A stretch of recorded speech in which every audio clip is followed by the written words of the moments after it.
소니의 홈페이지에서 구매할 수 있는 이어폰의 종류는 매진된 것까지 모두 합쳐서 100가지 종류나 된다고 하네요. 겁나 많아.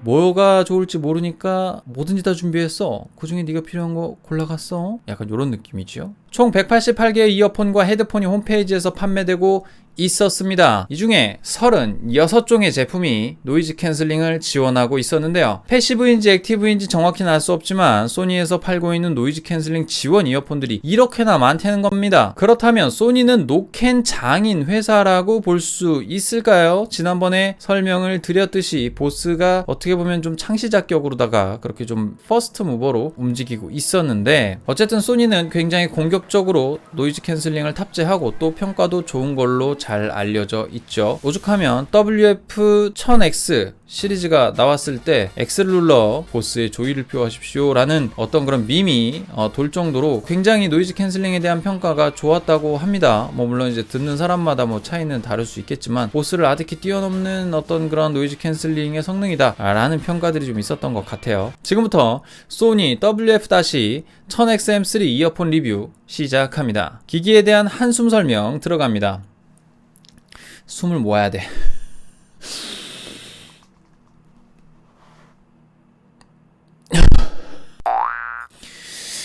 QNON이 칩셋을 통한 업계 최고 노이즈 캔슬링 성능을 발휘하는 듀얼 노이즈 캔슬링 센서를 탑재하였으며, 노캔 쓰면 최대 6시간, 충전 케이스 사용하면 최대 24시간까지 사용 가능한 배터리 타임을 자랑하며, 블루투스 5.0이 들어가 있으며 덱과 앰프의 일체형 칩셋으로 24비트 오디오도 재생이 가능하며, 상황별 사운드 컨트롤과 버튼을 누르고 있는 동안 외부음을 들을 수 있는 궤격대전 기능을 가지고 있는 제품입니다. 자, 그런데 여기서 그냥 이 이어폰만 보면 재미가 없어. 그래서 경쟁 제품으로 거론되고 있는 에어팟 프로와 함께 비교하면서 보도록 하겠습니다. 과연 어떤 녀석이 더 좋을까요?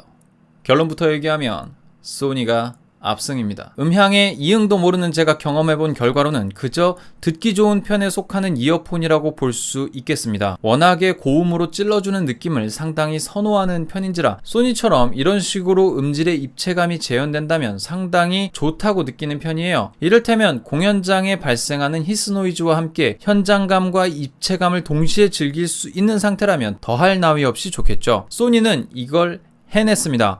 생각보다 좋은 음질을 자랑하고 음악을 듣는 재미를 제공해주네요. 에어팟 프로는 다소 아쉽습니다. 음질의 입체감이 덜하고 약간 먹먹한 음질을 제공해주죠. 직접 들려드림으로써 비교를 해드리고 싶지만 그렇게 고성능의 마이크가 없기 때문에 결론적으로 말씀을 드리자면 음악 듣는 재미 자체는 소니의 승리라고 볼 수 있습니다. 에어팟도 나름 괜찮은 수준의 음질을 자랑하지만 콘텐츠가 아닌 음악을 주로 소비하는 분이시라면 에어팟보다는 소니를 추천드릴 수 있겠습니다. 두 번째는 노이즈 캔슬링입니다. 이건 누가 이겼을까요? 네, 맞습니다. 애플이 이겼어요. 보통 노이즈 캔슬링 이어폰을 사용할 때 여러 가지 필드 상황 중에서 두 가지 정도 경우가 좀 거슬립니다. 제가 이제 사용해 보니까 그 정도 조금 결론이 났는데, 바로 걸을 때마다 느껴지는 골진동과 바람 소리 정도가 굉장히 조금 신경이 쓰이는 편이에요. 애플은 이 두 가지를 잘 잡아주는 편입니다. 그리고 노이즈 캔슬링의 성능 자체도 조금 더 괜찮은 편이죠. 물론 이제 그 그래프 보면 이제 데시벨을 굉장히 더 낮은 영역까지 잡아주는 게 애플 쪽이라고 해요. 하지만 소니는 이 두 가지를 때때로 못 잡습니다. 어떤 때는 잘 잡아주지만 어떤 때는 잡지 못하더라고요. 이러니 대체적으로 안정적인 노이즈 캔슬링을 선보이는 애플이 더 좋게 느껴질 수밖에 없었습니다. 하지만 지하철에서 듣기 싫은 소음들은 둘 다 잘 차단을 해줬어요. 시끌벅적한 야외에서도 편안함을 느끼고자 하는 집 안에서도 전반적으로 소음 차단을 잘 해주더라고요.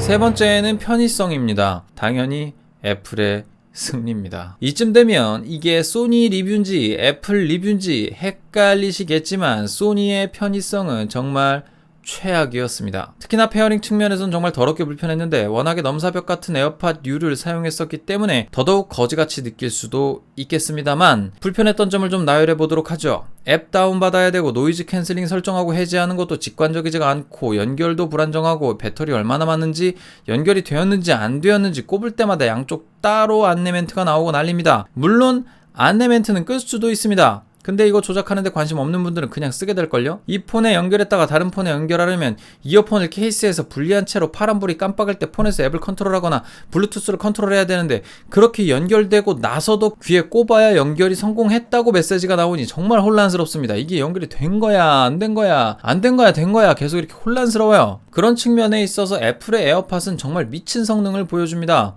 열고 나서 귀에 꼽고 나서 정말 몇 초 안 돼서 딸랑 하면서 바로 연결되었음을 알려주는데 소니 코드리스 이어폰 WF-1000X-M3 같은 경우에는 상당히 오랜 시간이 걸립니다. 물론 안드로이드에 최적화되어 있을 수도 있고 애플이 소니와 별로 안 친해서 그런 것들이 좀 잘 연결이 안 될 수도 있겠습니다만 이런 부분에 있어서는 좀 많이 불편한 포인트였어요. 게다가 그냥 그 귓구멍에 꼽히는 이어팁의 힘만으로 귀에 꼽혀 있는 경우가 많습니다. 대부분 그런 경우로 귀에 꼽혀 있죠. 아무래도 그러다 보니까 이게 좀 달랑거리는 경우가 있습니다. 격렬하게 뭐 뛴다거나 운동을 한다거나 고개를 흔든다거나 이래도 좀 귀에서 빠지는 경우도 좀 덜어 있고요. 뭐 그러한 수많은 경우에서 어떤 골진동이나 이런 것들도 생기고 이 유닛 자체가 흔들리면서 발생하는 소음도 덜어 있습니다. 물론 이제 우리가 그냥 보통은 걸어 다니기 때문에 이런 일들을 많이 경험할 일은 별로 없는데 저는 요즘에 이제 운동에도 빠져 있다 보니까 운동을 하다 보면 이런 부분에 있어서 좀 다소 아쉬운 포인트가 발생을 합니다. 귀에 안착되는 게 좀 불안정하다 보니까 사용성 그리고 이제 연결성에 있어서는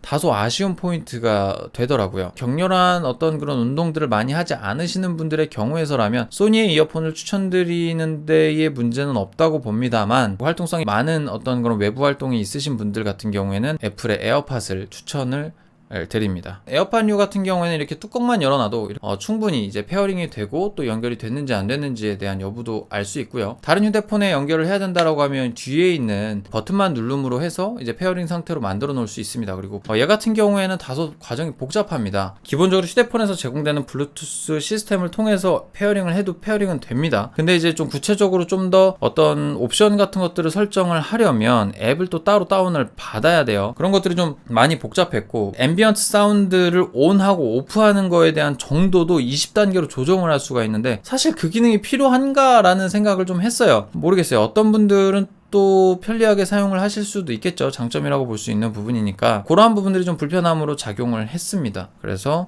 편의성 부분에서는 소니의 이어폰을 적극적으로 추천을 드리기가 조금은 어렵습니다.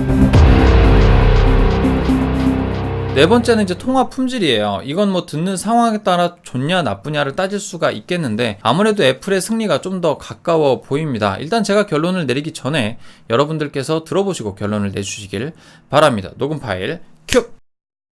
정곰전자 채널 좋아요와 구독하기는 사랑입니다. 알림 설정까지 눌러주시면 땡큐! 정곰전자 채널 좋아요와 구독하기는 사랑입니다. 알림 설정까지 해주시면 땡큐! 소니의 경우는 목소리를 크게 잘 전달을 해주긴 하지만 주변 음들에 대한 노이즈 리듀션이 좀 덜 작동하는 걸 좀 볼 수가 있어요. 방 안에서의 반탄음도 못 잡고 울리는 소리를 여과 없이 상대방에게 전달을 해줍니다. 애플의 경우는 노이즈 리덕션이 강하게 들어갔습니다. 덕분에 목소리는 좀 뭉개지는 경향은 있기는 해요. 하지만 뭐 내가 또박또박 말하고 크게 이야기하면 그렇게 어렵지 않게 상대방의 목소리를 알아들을 수 있었습니다. 에어팟 프로가 귀에 온전히 잘 안 꼽혀 있는 경우에 상대방이 내 목소리를 아예 못 들어버리는 경우가 간혹 생기기는 합니다. 특히나 차 안에서 주변의 소음이 너무 크고 내 목소리가 충분히 크지 않았을 때는 상대방이 거의 목소리를 못 들어요. 그러한 단점도 좀 발생을 하기는 합니다. 하지만 제대로 착용하고 내가 또박또박 목소리만 낸다고 하면 상대방은 내 목소리를 안정적으로 듣게 되더라고요. 마지막으로 불안정한 블루투스 연결도 이 기기의 문제라고 할 수 있겠습니다만 이거는 제 뽑기 운이 안 좋았다고 밖에 얘기를 할 수 없을 것 같아요. 뭔 얘기냐면 아이폰 뽑기 에어팟 프로도 엄청 끊기고 얘도 엄청 끊겨요. 그나마 얘는 같은 패밀리 제품군이라고 끊기는 게 몰려서 끊기는데 얘는 되게 플랫하게 끊겨. 전반적으로 툭 툭 툭 툭 이런 느낌으로 끊기면 얘는 한순간에 두루룩 끊겨요. 그래가지고 그런 차이점은 좀 있습니다. 근데 뭐 이 끊기는 건 이제 사용자분들마다 좀 다를 수 있습니다. 그리고 이제 실제 이런 끊김 현상을 좀 많이 경험하고 계신 분들은 댓글로 의견 많이 달아주시고요. 나는 전혀 끊김이 없다 라고 하시는 분들도 댓글 좀 많이 부탁드립니다. 왜냐면 이게 문제면 이거 AS 받아야지, 아니면 내 휴대폰을 받든지, 네, 끊기시는지 안 끊기시는지에 대한 리포트 부탁을 드리겠습니다. 결론입니다. 소니는 아직 조금 멀었을까요? 소니에 대한 경험이 전무했던 저로서는 처음 만나는 소니가 요 정도 수준이었다라는 것이 조금 아쉬운 포인트였습니다.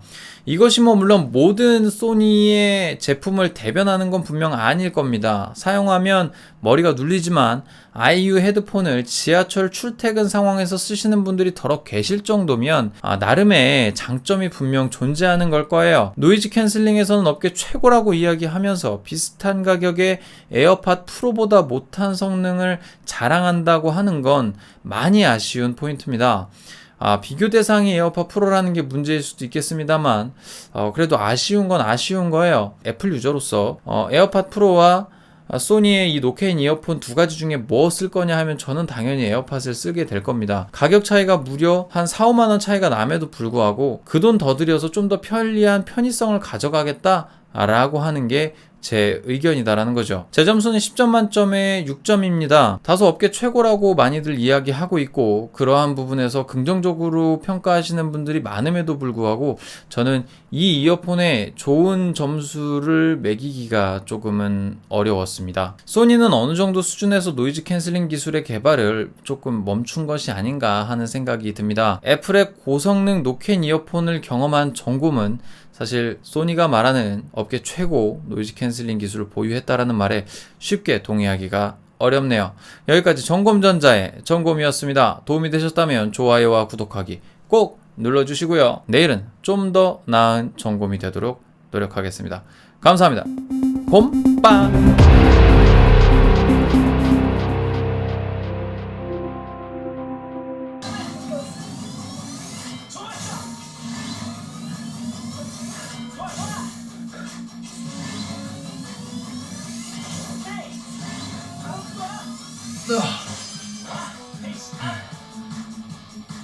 생활 언제 사주기지?